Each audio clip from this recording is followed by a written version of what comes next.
Yeah, it's remarkable that matchup during Karl Anthony Towns. It's something that the Knicks can take advantage of on the offensive end, and they did. And obviously, this thing came down to the last possession, and we all know what happened there. I'm just curious, State, wherever you were watching the game from, what were you doing on that last possession? How were you reacting to what you saw? Yo, I was in my family's liquor store, Fred's Wines and Liquor. Shout out to my cousin. We was watching the game together, and when OG and Anobi got the ball, shouts to Paper Man. Man, I love you, Paper Man. You keep doing what you're doing. Just be aggressive. But when OG got the ball, I know OG is a high IQ basketball player. When he passed it out and Cat got the ball, I was thinking to myself, what is he gonna do? When he did the step back in, I stood up. I said, you know what? He's a knick-knack. Mm-hmm. That shot was so clutch. And the fact that Jalen Brunson even got us to that point, and Mikal Bridges, I know he shot bad. He was shooting civil rights. Look, I know he shot, OG shot, but they played defense that night. But that shot, I said, yo, he's a knick-knack. And that was great, man. That was a gutsy shot, man. That was a gutsy shot. It's been a tough series all along. Yeah, that's on Cat. That's on Cat. And kudos to Thibodeau. Kudos to Thibodeau. And Ian, you know my relationship with Tibbs.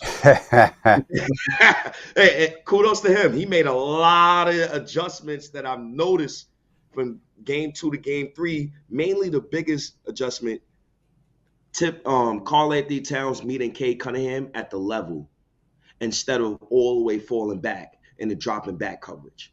Love it, Thibodeau. Keep doing that, bro. Yeah, look, I mean, I talked about it before the series, how high the stakes were for Tom Thibodeau. Lose this series, and there was going to be a lot of hard conversations about the future of the franchise, including the head coaching position. But, here they are, 3-1, and winning in a tough environment. I mean, I was out there in Detroit, and not only the crowd was very loud.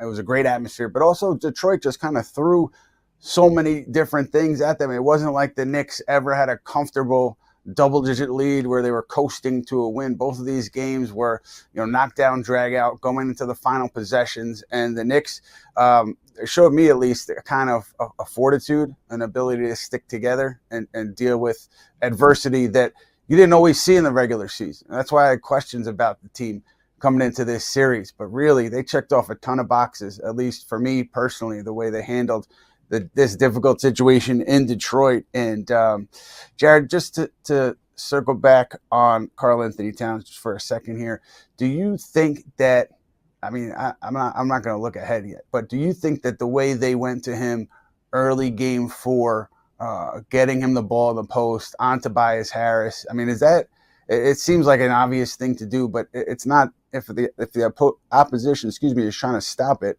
It's not that easy. But what did you see early there when he was getting the ball, deep paint touches, and they were working out of that?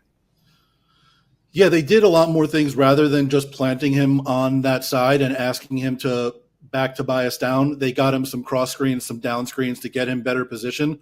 In the first couple games of the series, when he was getting those post-ups or those mid-post ISOs, they were coming closer to the three-point line than to the paint. When you get him a down screen, it just allows him to get better position. And I think that's what put him in position to get Tobias in foul trouble. When you're closer to the basket, it's easier to score. The other guy on defense is going to have to do more to try to stop you from scoring. And that just worked really, really well. Yeah, they switched it up because game 3, he was getting the ball behind the arc, and then they went down low in game 4. And also, we're talking about Towns a lot, but just getting into the general tone of this series, the physicality of this series, it strikes me. I like that the refs are letting everything go. I know there's been controversy on both sides, but State, the way this thing has been officiated and the style of play that's emerged from it, what are your thoughts on the style of this series? Love it. I want to give kudos to, shout outs to my guy Paper Man as I drink from this cup. It's good water. Shout out to my guy Paper Man. I want to thank the refs for reffing a good series so far. Me personally, I love last game. Muck it up. Get Yeah. dirty. That's what you're supposed to do. You're supposed to get dirty. And when I'm watching Karl Anthony Towns, he's mucking it up. You see a picture, he got two people on his shoulders. Two people. You got another guy, OG Anunoby, he's mucking it up. I love the physical play in this series and the ethical basketball.